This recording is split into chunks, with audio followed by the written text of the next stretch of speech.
Abalandeli becwame elisha bese beqala ukungabi nankinga noZanele.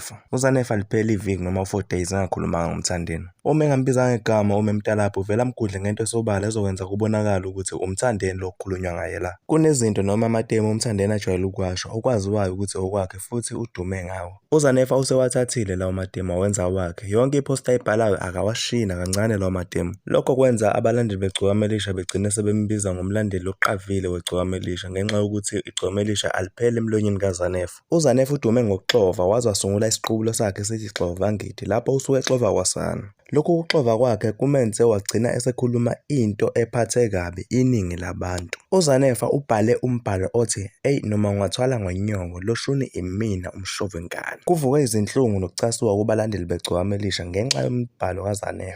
Kuyaziwa ukuthi uMthandeni usezinhlungwini okwamanje kodwa kusenomuntu okhuluma izinto ezibuhlungu kanje. Abantu abaphawulile ngalo mbhalo iningi labo limfuhlele ngenkunzimalanga eziqalekiso baphinde bamfisela okubi ngomculo wakhe ngenxa yokudinwa yilo mbhalo wakhe.